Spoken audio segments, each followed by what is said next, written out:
अभी जो भ्रांति है संसार में वो ये है कि व्यक्ति भगवान को तो मानता है लेकिन भगवान की नहीं मानता।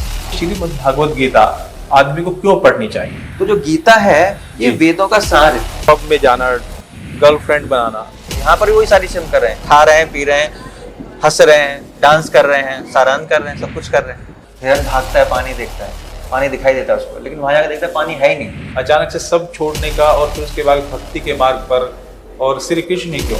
संतुष्टि नहीं थी, मतलब सब कुछ था लेकिन फिर भी एक संतुष्टि की कमी होती है ना, तो संतुष्टि नाम की चीज नहीं थी। अपने भौतिक जो सुख है वो भोगा है, अब भक्ति मार्ग पर चल रहे हैं, वो सुख किसमें ज्यादा आनंद आ रहा है? उन्होंने विवाह क्यों नहीं किया, शादी क्यों नहीं की? तो उन्होंने कहा कि मैं एक बार लेबोरेटरी में घुसा तो समय ही नहीं मिला।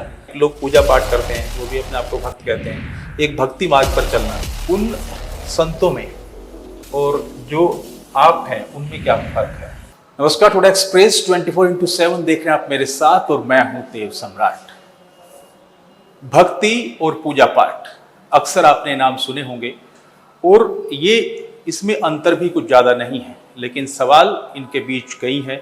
और साथ ही अगर कोई आज के टाइम में जिस दौर में युवा जीता है, लाखों की नौकरी छोड़कर क्या कोई भक्ति कर सकता है, इसको लेकर भी एक बड़ी विडंबना लोगों के भीतर पैदा होती है। और साथ ही एक अच्छी खासी नौकरी पढ़ने लिखने के बाद में क्या कोई भक्ति की ओर अग्रसर हो सकता है, भक्ति में इस तरह रम सकता है कि मोह माया से दूर वो जा सकता है? आज एक ऐसी ही शख्सियत से हम आपको मिलाने जा रहे हैं जिन्होंने भक्ति को ही अब अपना सन्मार्ग माना है और भक्ति के रास्ते पर वो चल पड़े हैं। भक्ति ऐसी कि सब कुछ मोह माया त्याग दी जाती है। इंजीनियरिंग की उन्होंने 2007 में, रिलायंस कम्युनिकेशन में काम भी किया, और उसके बाद में सब कुछ, लाखों की नौकरी छोड़ के उन्होंने मोह माया छोड़ के श्री कृष्ण भगवान की भक्ति के मार्ग पर चल पड़े हैं। उन्हीं से आज आपको मिलवाते हैं। चलिए मिलते हैं आज। हरे कृष्ण। कैसे हैं प्रभु जी? बढ़िया, आप कैसे हैं? जी जी। ये है गोलोक गौरदास प्रभु जी। इंजीनियरिंग कर चुके हैं 2007 में। साथ ही उन्होंने पढ़ाई के बाद में अच्छी खासी नौकरी की, लाखों की सैलरी छोड़कर उसके बाद भक्ति के मार्ग पर चल पड़े हैं। कैसा लग रहा है? अच्छा लग रहा है। अगर जहाँ आनंद नहीं आएगा, जहाँ चीज़ अच्छा नहीं लग पाएगी, तो इंसान कंटिन्यू क्यों करेगा? अगर किसी चीज़ में, किसी वस्तु में, किसी प्रोजेक्ट में अगर कोई कंटिन्यू कर रहा है, इसका मतलब अच्छा लग रहा है उसे। अगर अच्छा नहीं लगता तो कंटिन्यू नहीं करता, छोड़ के चला गया होता। तो ये फिर आप मतलब अचानक से कैसे ये जहन में आया कि एक अच्छी खासी नौकरी, पढ़ाई लिखाई, उसके बाद में एक स्टैंडर्ड हाई लेवल जीवन आप जी रहे थे, अचानक से सब छोड़ने का और फिर उसके बाद भक्ति के मार्ग पर, और श्री कृष्ण ही क्यों? तो जब मैंने शुरुआत की, भक्तों का संपर्क किया, भक्तों से मिला, तो धीरे धीरे मैंने भगवान का नाम लेना स्टार्ट किया, शास्त्रों का अध्ययन शुरू किया। तो साथ में मेरी जॉब भी चल रही थी, सब कुछ चल रहा था, अच्छी खासी जॉब थी, सब कुछ पैकेज था और भौतिक आनंद भी ले रहे थे, लेकिन अंदर से कुछ न कुछ संतुष्टि नहीं थी। मतलब सब कुछ था लेकिन फिर भी एक संतुष्टि की कमी होती है ना, तो संतुष्टि नाम की चीज़ नहीं थी।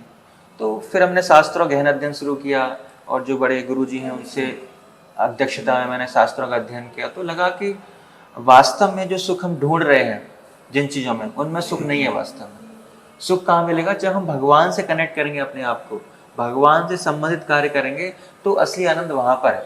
भौतिक जीवन में कोई सुख नहीं, वो क्षणिक सुख है, वो दिखाई देगा सुख है, लेकिन वास्तव में सुख नहीं है वहाँ पर। जैसे एक मिराज का उदाहरण दिया जाता है, मिराज होता है तो हिरन भागता है, पानी देखता है, पानी दिखाई देता है उसको, लेकिन वहाँ जाकर देखता है पानी है ही नहीं, फिर दूसरी जगह देखता है पानी वहाँ पे। तो उसी प्रकार हम भी सुख की तलाश कर रहे हैं। हमें लगता है कि नहीं, वहाँ पर सुख है, उस कार्य को करने में सुख है। जब वो वहाँ पर पहुँचते हैं, उस कार्य को कर लेते हैं, सुख नहीं मिलता है, फिर वहाँ से दूसरी जगह दिखता है। तो ऐसे इस प्रकार पूरे दुनिया में, संसार में इंसान घूम रहा है, लेकिन सुख नहीं मिल रहा उसको। जो लोग भौतिक सुविधाओं में सुख ढूंढते हैं और उसके बाद जब भक्ति मार्ग पर चलते हैं, अपने भौतिक जो सुख है वो भोगा है, अब भक्ति मार्ग पर चल रहे हैं, वो सुख किसमें ज्यादा आनंद आ रहा है? निश्चित रूप से आध्यात्मिक आनंद ज्यादा है। एक्चुअली सुख 4 स्तर का होता है। सबसे पहले है इंद्रियों के स्तर पर, फिजिकल लेवल पर। जैसे हम कुछ खाते हैं, कुछ स्पर्श करते हैं, आंखों से देखते हैं, तो इंद्रियों के स्तर पर सुख होता है। उसके ऊपर का सुख होता है मन के स्तर पर, है ना। हम कोई म्यूजिक सुन रहे हैं, साउंड सुन रहे हैं, तो म्यूजिक सुनते हैं तो मन को बहुत प्रभावशाली, अच्छा लगता है। और उसके ऊपर आता है बुद्धि के स्तर का सुख। बुद्धि के स्तर का जो इंटेलेक्चुअल्स होते हैं, जो साइंटिस्ट होते हैं, वो रम जाते हैं अपने इंटेलेक्चुअल क्लास में, तो उनको उस प्रकार का आनंद मिलता है। जैसे एपीजे अब्दुल कलाम से प्रश्न पूछा कि आपने विवाह क्यों नहीं किया, शादी क्यों नहीं की, तो उन्होंने कहा कि मैं एक बार लेबोरेटरी में घुसा तो समय ही नहीं मिला। तो इतना उन्हें आनंद मिल रहा था उस चीज में कि उन्हें जो दूसरे प्रकार के सुख हैं वो तुच्छ लग रहे थे। जी। तो उससे भी ऊपर आते हैं तो वह आध्यात्मिक आत्मा के स्तर पर, जब हम शास्त्रों का अध्ययन करते हैं, कीर्तन सुनते हैं, भगवान का नाम लेते हैं, भगवान के दर्शन करते हैं, वो आध्यात्मिक सुख है। तो 4 प्रकार के इस प्रकार सुख है। तो अल्टीमेटली जो सबसे ज्यादा सुख देता है वो आध्यात्मिक चीजों से मिलता है। पूजा करना और भक्ति दोनों में मेरे ख्याल से ज्यादा अंतर नहीं है। पूजा 2 शब्दों का है, भक्ति 2.5 शब्दों का है, अंतर ज्यादा नहीं है। लेकिन इसमें अंतर आखिर है क्या? एक लोग पूजा पाठ करते हैं, वो भी अपने आप को भक्त कहते हैं, एक भक्ति मार्ग पर चलना। दोनों में कोई अंतर नहीं है, भक्ति और पूजा दोनों एक ही शब्द है। क्योंकि जिस भगवान के हम भक्त होते हैं उनकी पूजा करते हैं, उनका रेस्पेक्ट करते हैं, आदर करते हैं। तो पूजा का अगर हम एक आसान शब्दों में मतलब निकालें तो पूजा का मतलब हो सकता है कि उनकी आज्ञा का पालन करना है। अगर हम किसी के भक्त हैं, किसी की पूजा कर रहे हैं, मतलब क्या है, रेस्पेक्ट कर रहे हैं, उसकी आज्ञा का पालन करना। अभी जो भ्रांति है संसार में वो ये है कि व्यक्ति भगवान को तो मानता है, सब लोग भगवान को मानते हैं। आपसे पूछोगे 90% लोग भगवान को मानते हैं, हम भगवान को मानते हैं, लेकिन भगवान की नहीं मानते। भगवान क्या कह रहा है वो हम नहीं करना चाहते। तो क्या है, दोगलापन। वास्तव में हम नास्तिक हैं। जैसे मान लो कि भौतिक संसार में हम बोले कि मैं अपने माता पिता को बहुत मानता हूँ, मेरे लिए वो सब कुछ है। अगर माता पिता कुछ आदेश देते हैं, चलो 1 गिलास पानी लेकर आओ, हम नहीं पानी नहीं लेके आऊंगा, इसका मतलब क्या है, हम उनको नहीं मानते, हम ढोंग कर रहे हैं। उसी प्रकार पूजा पाठ का कर्तव्य क्या है, भक्ति का कर्तव्य क्या है कि जिस भगवान की हम भक्ति कर रहे हैं, पूजा अर्चना कर रहे हैं, तो वास्तविक पूजा अर्चना वो है जो भगवान हमसे कह रहे हैं कि ये काम करो, तो वो काम करते हैं, तो वो असली भक्ति है, वो असली पूजा है भगवान की, और वही असली कर्तव्य है। एक सवाल ये भी उठता है कि आप जैसे संत आप भी लगाते हैं, सनातन धर्म से बिलोंग हम भी करते हैं, आप भी करते हैं, सनातन धर्म में ये आता है। एक सनातन धर्म की अगर बात हम करते हैं, एक सनातन धर्म हमारे कथावाचक भी आते हैं, कुछ अखाड़े भी हमारे उसमें आते हैं हिंदू धर्म में। और दूसरा इसमें आपके जो कथावाचक के तौर पर अगर देखें तो अभी कई ऐसे फेमस नाम हैं, उनके पास प्रसिद्धि है, पैसा है, सब कुछ है। उन संतों में और जो आप हैं उनमें क्या फर्क है?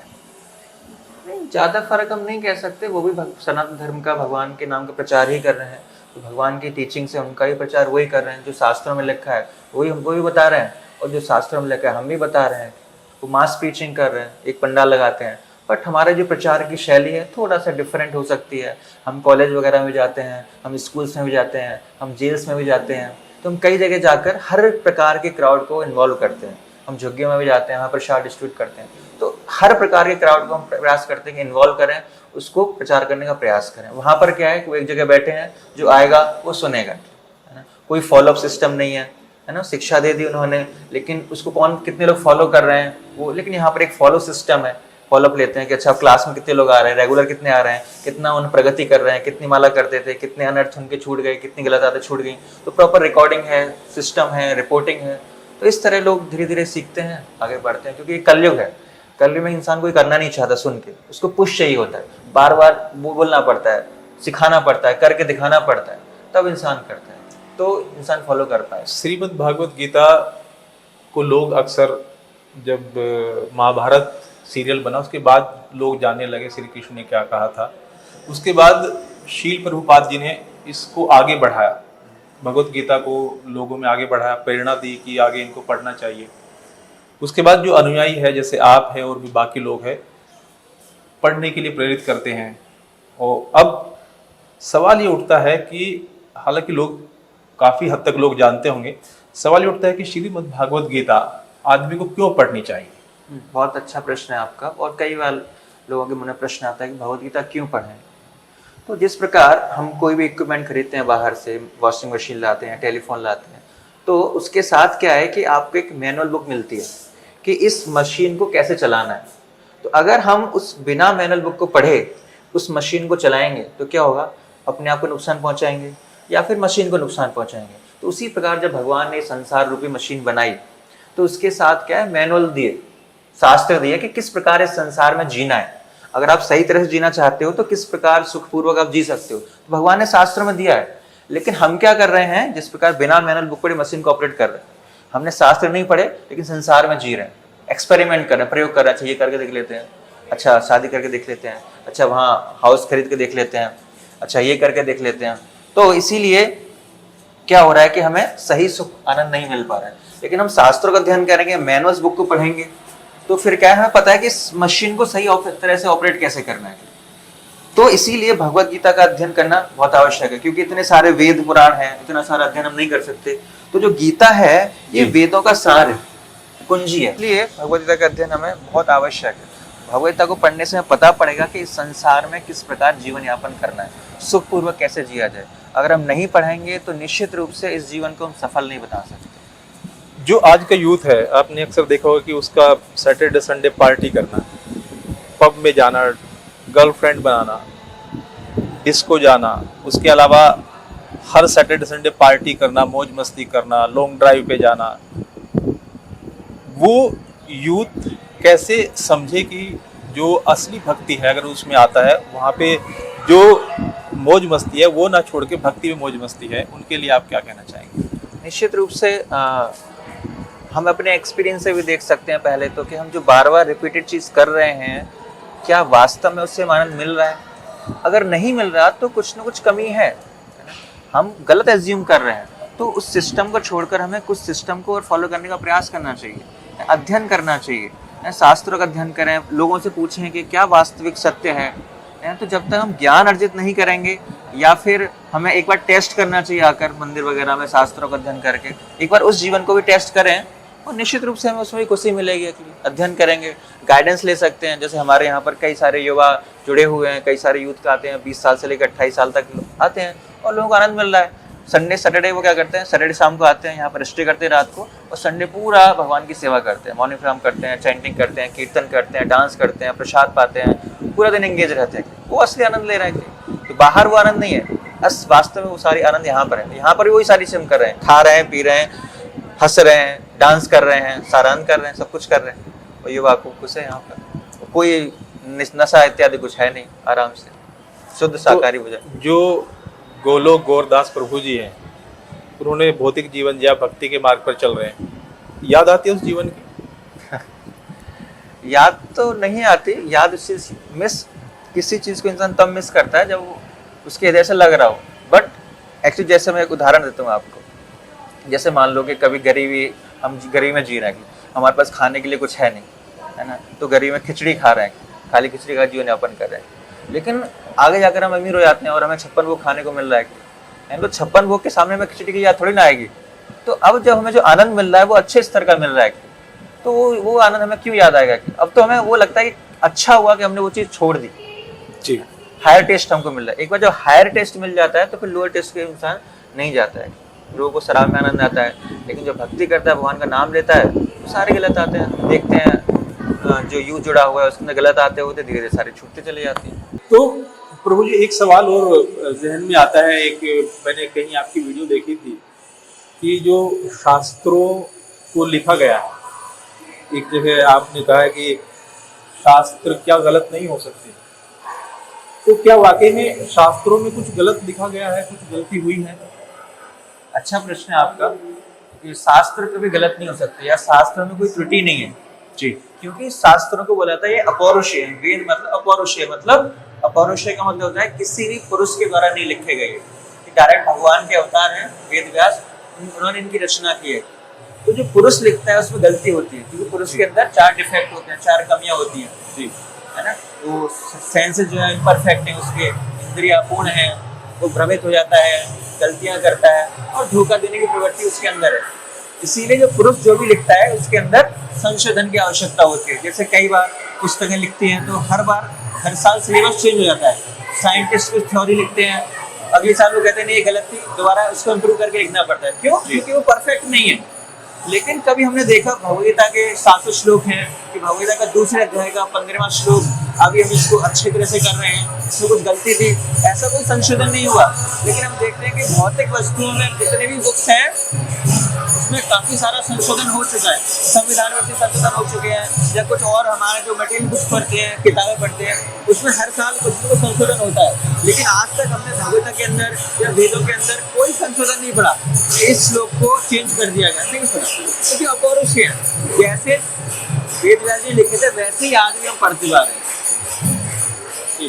तो जो यूथ है, जो आज के वक्त में हमारा यूथ है, उसको आज के वक्त में भक्ति सम्मान पर वो आए, उसके लिए क्या प्रयास अभी करने होंगे?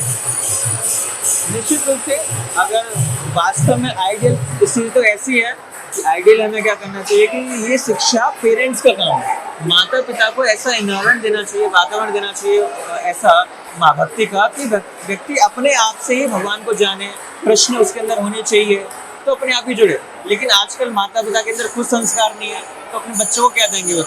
लेकिन हम क्या करते हैं कि जैसे हमें यूथ मिलता है हम उनको रजिस्टर करते हैं, बड़ा सा फेस्टिवल के बहाने उनको बुलाते हैं, बड़े बड़े 15,000 20,000 का ऑडिटोरियम में फेस्टिवल करते हैं।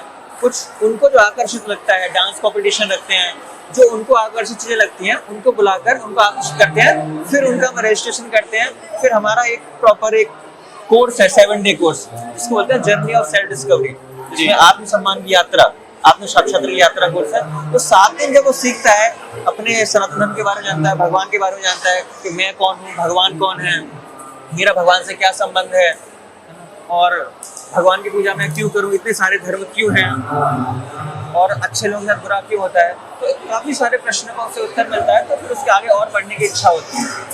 तो इस तरह सिस्टमेटिकली हम प्रयास करते हैं कि युवा को जोड़ें। आप देख सकते हैं इतने सारे युवा आए हुए हैं यहाँ पर और लोग जुड़ रहे हैं, सिस्टमेटिकली अपनी क्लास अटेंड करते हैं और उनके जीवन में अद्भुत परिवर्तन आते हैं। तो जाहिर तौर पर ये जो है भगवान श्री कृष्ण का स्टोन का टेम्पल है, रोहिणी में है, और यहाँ पर काफ़ी संख्या में आज लोग आए हुए हैं दर्शन करने के लिए, और यहाँ से काफ़ी लोग प्रेरित भी होते हैं। यहाँ से काफ़ी लोग प्रेरित होते हैं कुछ गीता के प्रति। गीता पढ़ने के बाद वो आते हैं, आपके से संपर्क करते हैं कि उनको भक्ति के मार्ग पर चलना है, और कितनी आयु इसमें होनी चाहिए, कितनी आयु के बच्चे माता पिता को होनी चाहिए कि जो सानिध्य में डाले कि अब इनको भक्ति मार्ग पर चलना चाहिए? बहुत अच्छा प्रश्न है।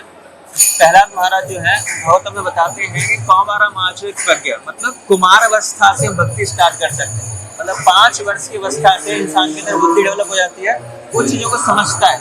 तो 5 वर्ष की अवस्था के बाद इंसान भक्ति कर सकता है। उसके बाद हर एज ग्रुप में हमारे यहाँ क्लासेस होती हैं। 5 वर्ष से जो 12 वर्ष के बच्चे हैं उनकी अलग क्लास होते हैं, चिल्ड्रन स्कूल है हमारे यहाँ। फिर एक टीनेजर फोरम है हमारे पास, 12 से और 18 साल तक जो टीनेजर फॉर्म में बच्चे गर्ल्स एंड बॉयज क्लास करते हैं। उसके बाद हमारे पास यूथ फोरम है, जिसमें 18 से और 28 वर्ष की आयु में जो लोग आते हैं वो बॉयज जुड़ते हैं, और एक गर्ल्स फोरम अलग से जिसमें जो 18 से 28 साल तक के गर्ल्स हैं उनकी क्लास अलग से होती है। और उसके बाद कुछ जो मैरिड होते हैं उनके लिए फिर हमारे पास कांग्रीगेशन क्लासेस होते हैं, गृहस्थ क्लासेस होती हैं, जिससे वो सीखते हैं। तो हर स्तर के लोगों के लिए हमारे पास कैटर करते हैं, उनको उसी तरह से उसी भाषा में जिस भाषा में समझते हैं उसी लैंग्वेज में उनको पहुंचाने का प्रयास करते हैं। क्योंकि यूथ है उसको अलग चाहिए, जो गृहस्थ हैं जो शादीशुदा उनके लिए अलग चीज चाहिए, बच्चों के लिए सीखने की अलग चीजें हैं। तो इस तरह हम प्रयास करते हैं कि हर व्यक्ति को अलग अलग कैटेगरी में हम समझा पाए। तो जो आज के टाइम में हमारा यूथ है जो नशे के पीछे है, और उस नशे से दूर रहने के लिए उसको आपकी तरफ से क्या संदेश है, यूथ के लिए क्या संदेश है कि वो सब कुछ छोड़ के एक भक्ति मार्ग पर आए या अपने जीवन को सफल बनाए, और कुछ ऐसा मंत्र है जिसमें कि वो जीवन में हर वो सफलता पा सके जिसकी उसे इच्छा है? बहुत अच्छा प्रश्न है, क्योंकि देखो यूथ अभी गलत डायरेक्शन में जा रहा है, क्योंकि उसे सही दिशा नहीं मिल पा रही है। एक्चुअली हर व्यक्ति, जैसे मैंने बताया, वो सुख की तलाश में है, उसे नशे में सुख दिखाई दे रहा है तो वो नशे की तरफ जा रहा है। और आजकल तो एडिक्शन इतना है, अभी हमने बहुत बड़ा प्रोग्राम किया डी एडिक्शन, कल 15,000 यूथ ने वर्ल्ड रिकॉर्ड बनाया था वहाँ पर जी। तो हमने यही सीखा कि जब तक हम अच्छे लोगों का संग नहीं करेंगे, एक्चुअली जो हमारा हृदय है, जब बचपन में हमारा हृदय कैसा होता है, एक खुली किताब की तरह ब्लैंक है जी, तो स्क्रिप्ट हमें लिखनी है, उस पर क्या लिखना है हमारे बारे में। तो वो कहाँ से स्क्रिप्ट लिखी जाती है? जैसा हम देखते हैं, जैसा हम सुनते हैं, जैसा हम संग करते हैं, तो वो सारी स्क्रिप्ट राइटिंग होती जाती है। तो जैसा हमने संग किया वैसी आते हमको पढ़ती जाती हैं।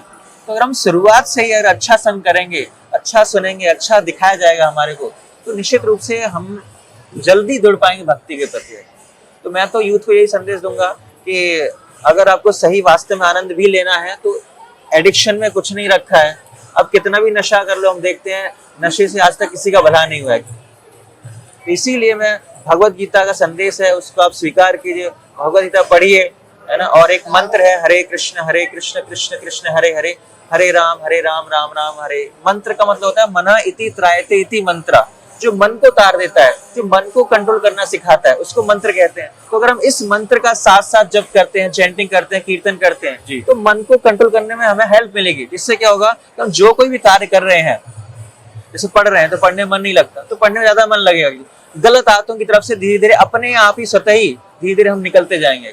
तो ये मंत्र है हरे कृष्ण कृष्ण कृष्ण हरे हरे, हरे राम राम राम हरे हरे। ये मंत्र करें और भगवद गीता को पढ़ें, 10-15 मिनट ही पढ़ें। अगर ये दो चीज हमने अपने जीवन में अप्लाई कर ली तो निश्चित रूप से हम किसी भी एज के रूप में, विशेष रूप से युवावस्था में है, तो विशेष रूप से निश्चित रूप से हमारे जीवन में हमें लाभ मिलेगा ही मिलेगा, दैट्स श्योर। और कोई मंत्र नहीं है इसके अलावा। आपने हमें वक्त दिया, बहुत बहुत धन्यवाद आपका प्रभु जी कि आपने अपना कीमती समय हमें दिया। तो जाहिर तौर पर अगर देखा जाए तो भक्ति के मार्ग पर चलना कोई मुश्किल बात नहीं है, लेकिन अगर ठान लिया जाए तो भक्ति के मार्ग पर चला जा सकता है।